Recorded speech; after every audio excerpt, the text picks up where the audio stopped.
You're listening to Faces of Atlantic, a series hosted by Terri-Ann that gets real with the leaders, changemakers, and everyday doers shaping Atlantic Canada. Each conversation dives beyond titles to uncover the grit, growth, and human stories behind the work.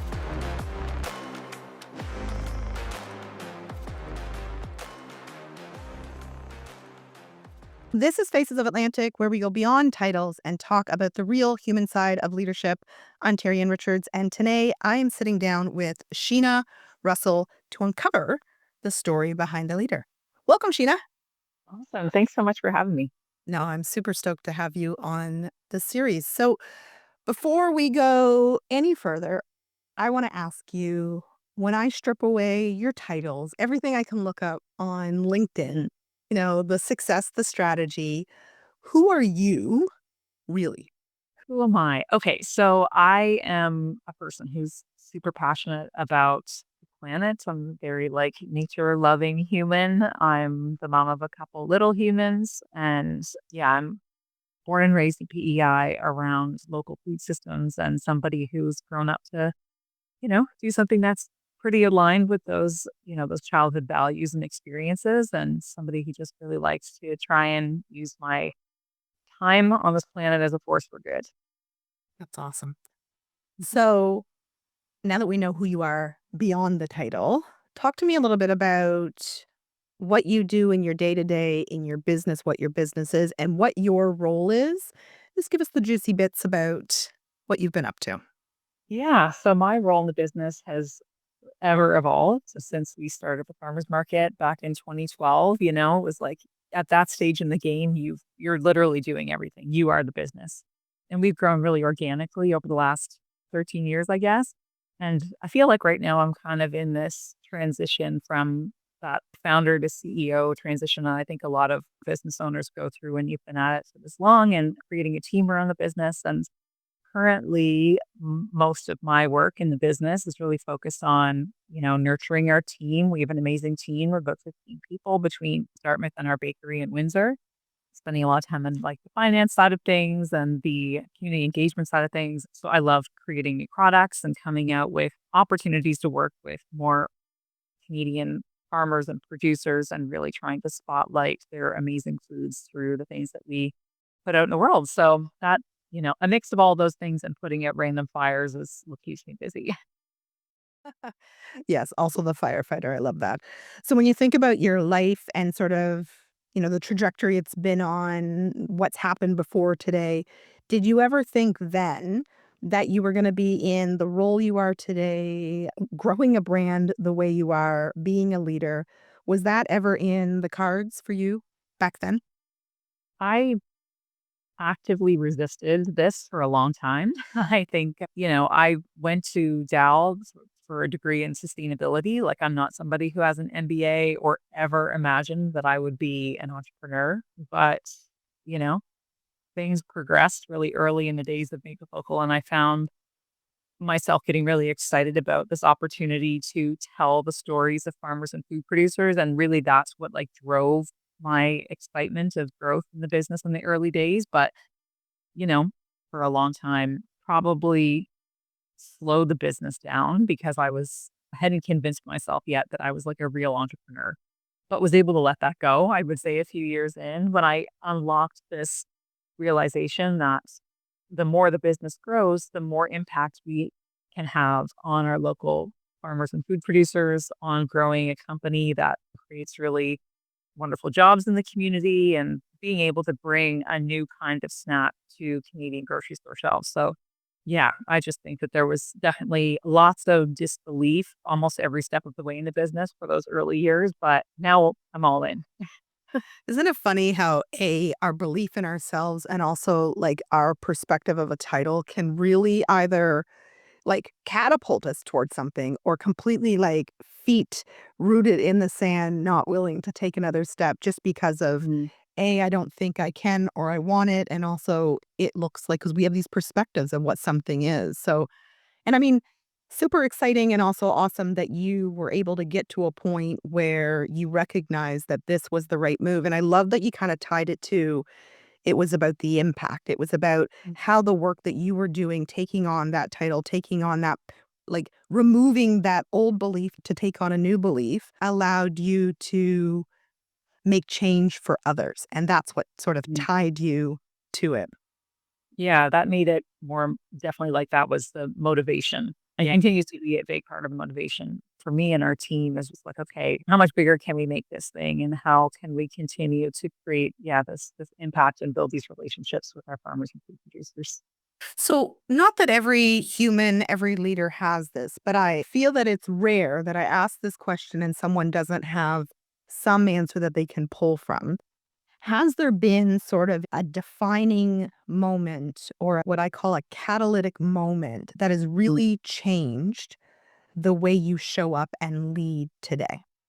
I think when I had that realization that there was a potential in this business for it to be bigger than just what I thought my journey was going to be, right? It kind of transcended my own self doubts and not getting jammed up inside about what the right thing to do is because I really had never done it before. And we definitely came across a lot of not naysayers, but people who definitely doubted the ability to scale this business while like staying true to our values over the years. And to a certain extent, there was there has been big challenges for us to overcome and getting the business where we are today. But I think that was like a real unlock for me. And also, building a team around the business who, the age old adage saying like never want to be the smartest person in the room, right? You surround yourself with brilliant people and people who are really bought into the values of the company. And that's little by little, we've built this group that has really just elevated the whole experience. So I think those things have really led to many breakthroughs for myself and the company. So I heard from a little birdie that there's something big coming your way in the next few weeks. Are we allowed to talk about that? Yeah, sure. So I hear that you're being inducted in the JA Hall of Fame. Specific to the work you do, you want to share a little bit about what that is and your excitement around it? Yeah, that's definitely came as a surprise. They have the sort of emerging leaders section of their recognitions now, and that's the part that I'm being acknowledged in alongside some other incredible female founders in the city. And yeah, I think again, it feels kind of surreal knowing that I've come into this, never imagining I would be an entrepreneur. I had every intention of being, environmental scientist working in the field somewhere. But yeah, it feels just really wonderful knowing that maybe was local in the journey that we've all been on is being recognized in this way. Congratulations. That's exciting. And I mean, when I think about the work I'm doing with Faces of Atlantic, like this is the reason, right? Is to shine a light on all of this, the human behind the leader, because I think that's where you start to really excite others to do great things within our 4 provinces, but also to kind of like give virtual high fives to folks doing some really cool things that you don't always hear about because, the world of social media and the media is loud and there's a lot going on. So you miss it. And so kudos to you. Congratulations to you and your team because that's not a small feat. It's been a big surprise and really fun. I'm looking forward to it. I'm actually planning on bringing my two little girls to the event. They're 6 and 11. So it'd be really fun. It's the first time I've taken them along to something like this. So my 6-year-old keeps referring to it as the fashion show, of course. Much more concerned about what she's going to wear than anything else. So anyway, it'll be fun. Oh, I love that. Has there been anything over the course of your time running your organization, both as an entrepreneur and a leader, that you feel like you've had to like unlearn, right? Like sometimes it's old patterns, old stories, just that old rhetoric that's been, passed down through generations sometimes. That once you get to that moment, you're like, that's not working anymore. Has there been anything for you that kind of stands out? Yeah, I think definitely, this kind of coming back to what we've already talked about, this likely at this point, I can recognize it for what it is, this sort of fear based experience of being scared of sometimes what it would take for me to get a lot bigger in the business. Like there was 5 years ago or so, we were still working with a co-packer. So like a kitchen, a manufacturing partner, essentially. We weren't doing any of our manufacturing ourselves. And that relationship was wonderful and served us incredibly well. We literally wouldn't be here today without that partnership. But as time went on, we kept realizing that the business was growing and it was really hard for that community kitchen to keep up with demand. And we just kept getting squeezed and squeezed, but it was really hard and scary to consider the idea of taking manufacturing in-house, especially this kind of like COVID era and the incredible amount of like money and resources and talent you need to build a manufacturer. Like you're essentially changing the entire system and models of the whole company, right? You're launching a new business essentially. And that was something that felt, yeah, really intimidating. And I think, absolutely it all worked out exactly how it's supposed to. We found the perfect building in the perfect location and built the most amazing team. Like, I think had I done it any sooner, we wouldn't be in this position today, maybe. But making that decision back in 2021 to take our manufacturing in house and kind of jumping off a cliff really is how it felt. And landing safely on the ground was a huge leap of faith. So when you've had those moments of stress, uncertainty, just kind of feeling like the walls are sort of coming towards you, because I think we've all had those moments. What is something you do to remedy that? What is the habit, the tactic, the tools, the tricks that you do to allow yourself to weather when life throws you a few curveballs? I think I compartmentalized pretty well. Like, we're just gonna put that in a little box. And yeah, and I mean, it's a great question. I think that I definitely have room for improvement on like healthy modes of releasing stress. But yeah, I don't know. I think I'm really lucky in many ways that my husband's are also involved in the business. And that's like, hard in some ways, as I'm sure everybody could imagine. But it's also really amazing that like I've got my favorite person to go alongside me on this whole journey. And I think having that running mate who is as deeply bought into this business as I am is like feels like a real safety net, like emotionally, I think, where we're, going through all this together. So yeah, like we talk things out a lot and we just try and take care of each other. And again, I'll just keep going back to the team as a whole. We just have a really amazing team who's all headed in the right direction and like very complementary personalities. And we've weathered lots of storms together. And I think that really is kind of what keeps the business strong. Hmm. Like I see, it sounds like the common thread there is, having clear communication, having constant communication, having clarity, ensuring everyone's in the boat, but also rowing in the same direction. Is there any habits or processes that you have put in place, even just by like accident, that allow for that to come to fruition?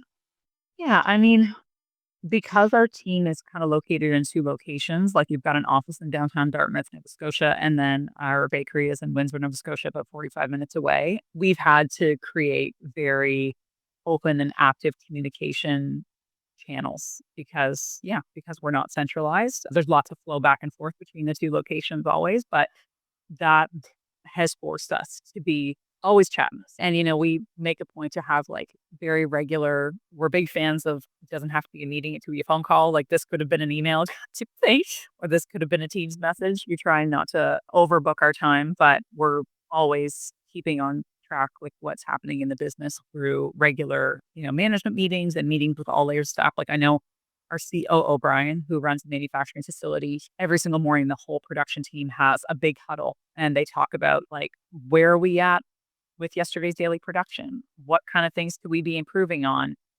Just like all of this kind of very consistent touch point, day to day conversations about how were things going yesterday and what can we improve today. He's done an incredible job at setting up systems.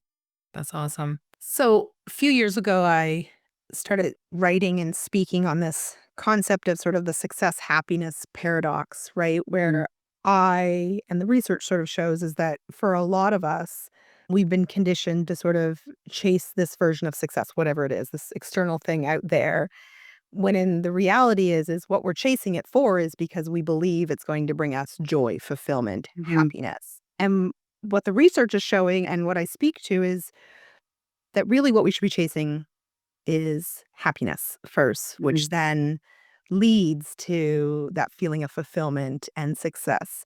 And so, where I think the two sort of overlap, I guess the question I'm asking of you is how do you define that you're successful? How do you define that you're living your best life, you, your family, your team?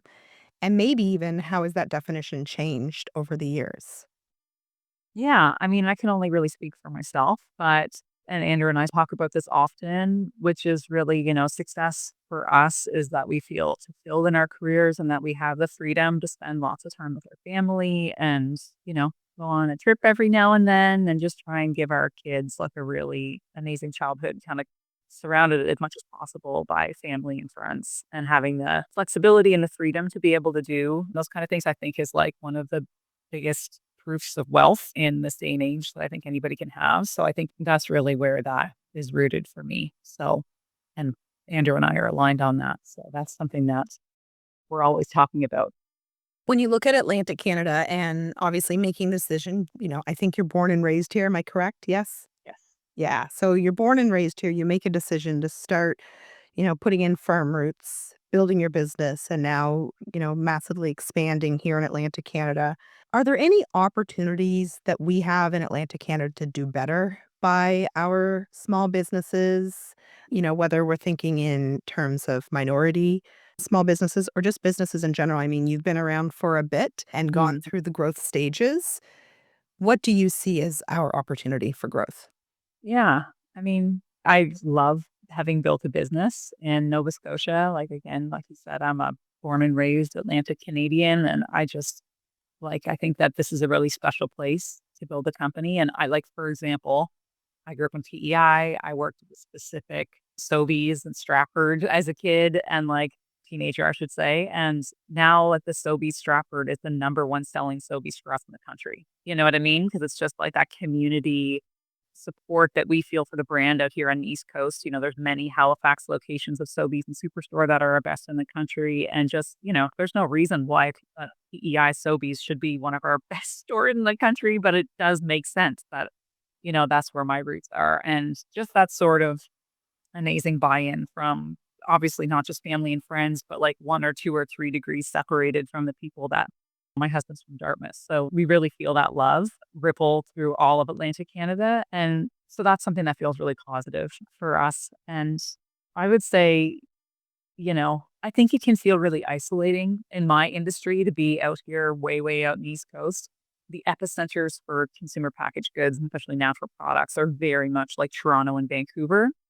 So I would say, and this is more of a reflection of myself, but that's something that I know every day that I need to kind of pull myself out of my comfort zone to be spending more time on the ground in those areas and just fostering. I have many wonderful friends and mentors in the industry well outside of Atlantic Canada. But I think that's one thing if I could give a piece of advice for founders out in this neck of the woods is just to push yourself to participate in other markets outside of Atlantic Canada, whether it be from a customer perspective or a mentorship perspective or, industry peers.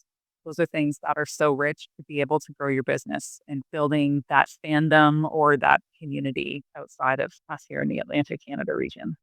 Yeah. Mentorship is huge, right? When I think back of in my career, I've been an entrepreneur for almost 22 years now. And I am, like you speak to, that equivalent of getting to the cliff, jumping off the cliff, and realizing I might need a parachute on my way down. Like most of the businesses I'd started, I hadn't even had experience in those industries previously. It was like, no, this is a good idea. I did my market research, I'm in. And, sometimes you get in and then you realize it's Mount Everest and you're like, holy crap, what am I doing? And it's mentorship. It's people who've been there, who've done that, who can see your bottlenecks, your blind spots that can introduce you to other individuals who are, playing where you're playing, that you don't have to feel so alone. So thank you for shining a light on that because I think there's a lot to be said for just about anybody, how important finding folks that are playing in your space and finding mentorship can really help to make you not feel alone, but also catapult your career in a multitude of directions, Mhm. right? What advice would you give to somebody who might be stepping into leadership roles for the first time, right? Because Mhm. you're an entrepreneur, but you're also a leader and don't always feel like they go hand in hand. And I know that sounds funny because the entrepreneur has this vision, has this dream, and the leader now has to then take that and share it with one, two, or however many are on the team and make sure that transcends, that communication is clear.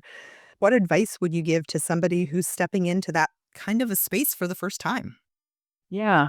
Something that comes to mind for me is, and this is something like everything I'm talking about here today is stuff that I've had to learn by doing, and sometimes like by doing and doing again and doing again and making a mistake and then doing it again. I would say that you shouldn't assume that anybody who's either joining your team or consulting with you or whomever, like, gets the depth of the vision and values that you have right from the get-go. And I know there's always gonna be that secret sauce that a founder has, but spending more time than you think, like, not just onboarding, but, like, really immersing those potentially early hires of yours into that secret sauce of the business. And sometimes even I forget about, "Oh, yeah, like, so and so actually doesn't know the story behind, like, why we work with that certain supplier, or doesn't know about the nuance of, like, this specific ingredient," or I'm not giving great examples, but maybe just not taking for granted that our people don't have that, like, decade of experience in this, like, majorly focused thing that you've been building. And just, bringing people into that as thoroughly as you can, I think goes a really long way. So that would be one piece of advice I'd give. And just also, mentorship, like we've already touched on. And I think one of the most important things that we've done here at Made with Local is like building a culture of like transparency and trust and like, no dumb questions is really something that we always come back to. Is just like, you know, building that culture is really important and will serve you really well in the long term. And then I guess that kind of ties into that because you're speaking from your own experiences. As you look to your future and you start to think what that looks like, what sort of I mean, there's no better word to use, so I'll just use the word legacy. What sort of a legacy do you hope to leave behind? Or maybe even simply put, how do you hope people remember you and the way that Mm, you showed up and the way that you led as a human, as a community member, as a leader, as an entrepreneur? What's that memory you hope is left? hmm. It's a big question. And another big question. Yeah, I think that's something that would feel important to me would be like generosity is something that's really important to me. And generosity is something that I could feel really happy about being associated with me. What else? I can too, just like, bringing a sustainability perspective to a world that or into an industry that maybe hadn't experienced that before and being seen as a leader and a thought leader in sustainable foods world. Because I think that's really the way the world is going these days. We need more triple bottom line leadership, which is the people, planet, and profit. Now more than ever, it would mean a lot to me to be seen in that way when the time comes. Awesome. Listen, thank you so much for joining me here today. Also, I really like your snacks. So, long before we met this way, I was eating your food. Mhm. Yeah, but thank you so much because I think there's a reality to leadership, to being a founder, to being an entrepreneur, especially as it sits in Atlantic Canada, but also globally, that there's no straight line, that sometimes we start before we're ready, and sometimes we need to change, the mindset, the beliefs to get to that next level. And I think you touched on all of those. And I would hope and also believe that anyone listening or watching this will be able to see parts of their own journey and their own story in yours. So, much appreciation to you for showing up and sharing that today. And I'm wishing you lots of success and congratulations again on the JA Hall of Fame. Awesome. Thanks, Terri-Ann. Really No appreciate it. problem. Thank you. This has been Faces of Atlantic with host Terri-Ann Richards, real conversations with the people shaping Atlantic Canada. If you like this episode, be sure to follow, subscribe, and share it with someone who'd love these stories too.